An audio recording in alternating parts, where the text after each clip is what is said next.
And welcome back to Wandering Through Wayne's World. Do you know how much I love real estate? And I'm always blessed to talk to some of the greatest realtors and some people who really care about others and getting them into a home and home ownership. With me is Tamara Celeste. Yes. And you wrote a book, which we're going to talk about in a bit, but Okay. you are a broker, real estate broker. I am. What's really cool about Tamara is that she found this niche of potential homeowners Yes. who should own homes, but maybe not are thinking that way. Correct. Okay, so who is that niche? It is women, specifically single women, women who are single parents. And also in my business, what I find is that I get a lot of calls, and even if the woman is married, she takes the lead in making the call and getting pre-approved and contacting the realtor. So it's, women tend to be the influencers in the household when it comes to spending.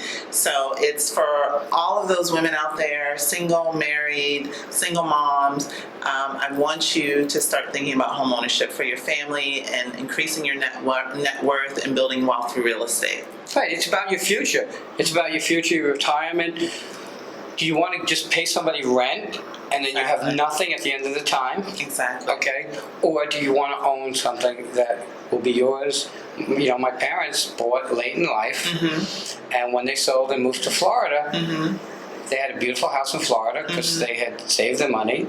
And now my dad passes away, my mom has the house. Right. And that's what she lives off of. Right. Now, in her instance, she took a reverse mortgage. Okay. Because my brother and I don't need her money. Right. And we wanted her to really enjoy the end years of her life. And you're one of the exceptions. A lot of people are selfish and they want their parents, they think of the house as their own when their parents are gone. And you're a great son for doing that.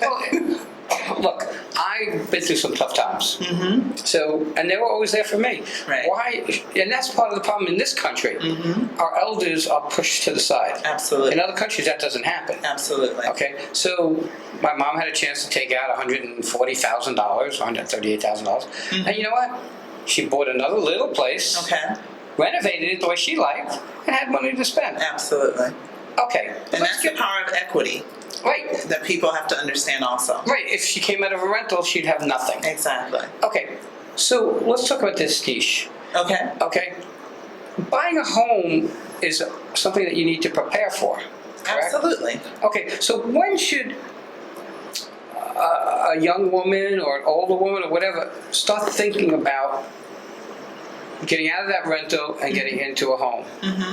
Well, I always advise people, because I get a lot of calls every week, I advise people to just start, when you start thinking about it, that's the time to start preparing. Okay, so it's everything from curbing your spending habits to, in my book, I talk about going to... Great lead it, the name of the book. Buy homes, not shoes, or other stuff. It talks about just either, beginning to save, curb your spending. I give tips on just going. With the way we live in a world now where there's so much opportunity. So I give the example, if you love dogs, you can sign up at rover.com and earn extra money and just put that aside to either pay off debt or put it towards your down payment. That's the dog walking service. Okay. So you can stay at home and people bring their dogs to you to watch on the weekends, or you do dog walking. These are just tips that I give.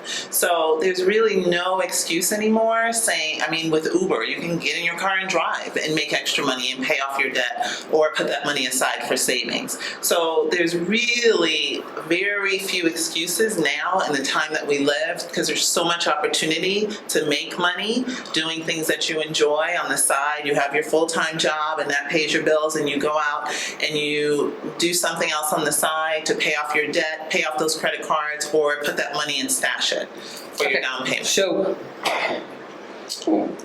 in real estate, I think one of the biggest sins, and just my opinion, and I could be wrong, is that people want to put down the least amount possible.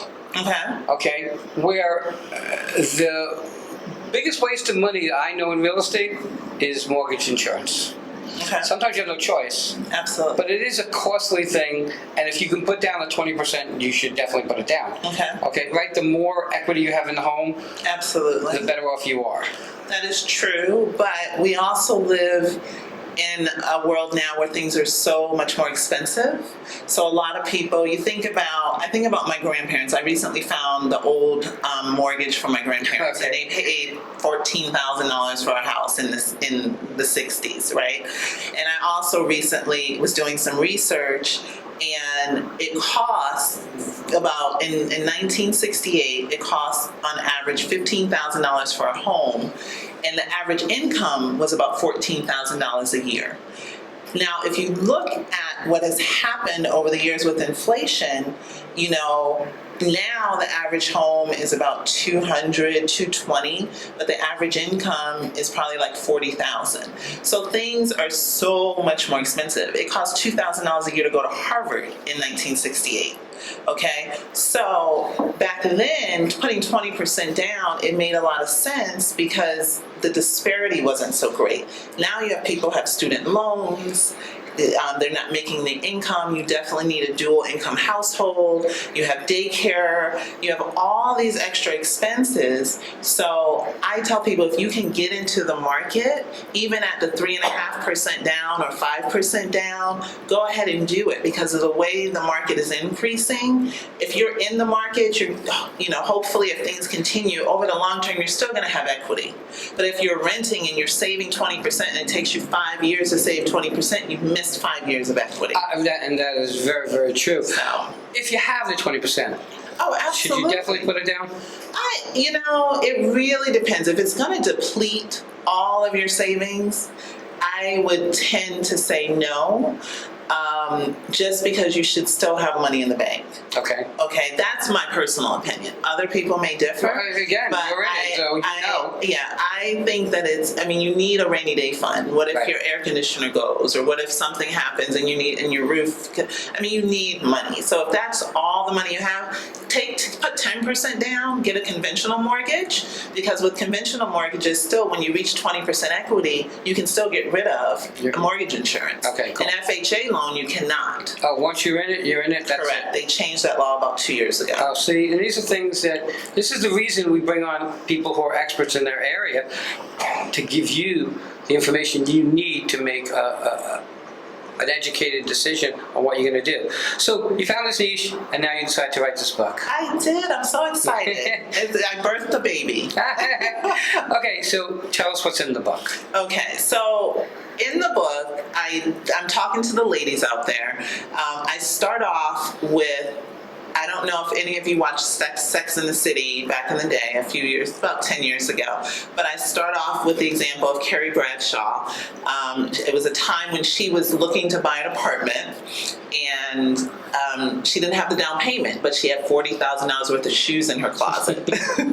So basically, and I think the quote was, "I really am the old lady that lives in my shoes." So I just want to try to shift the mindset away from spending on frivolous things that don't appreciate in value, and just, do you really need to buy 5 pairs of shoes this month? Can you buy 1 pair and then put the money you would save aside and put it toward your savings for your down payment? So I just want to try to shift that mentality and get out of the rental mentality and the buy, consume, and just really start thinking about your future, start thinking about building wealth and building equity. So I'm speaking to the ladies out there. And correct me if I'm wrong, because I don't buy shoes, but there's a definite compromise today because there's so many consignment shops that you can go to. Mm-hmm. Okay, so instead of spending, I don't know, I don't buy a lot of shoes, but right. $60, $80, whatever it is, you can spend $9. Exactly. Okay, for something slightly used. Exactly. There's always a compromise. And from the male point of view, guys, it really fits in the same as you. Absolutely. You don't need to buy, the 22-inch rims or the extra rifle, okay? Right. That money should go, because this is about your future. Right, absolutely. Okay? Absolutely. And we live for instant gratification. Right. and the future comes like that. Absolutely. Okay, when I hit 61, I was like, and my daughter's gonna be 30. It's like, when, where did it go? And what do I have? Right. So I was blessed that I started a company that was successful, thank God. But you know, a lot of people don't have. Exactly. You know. Okay, so if you give one tip to these women, what would it be? My one tip would be to start now.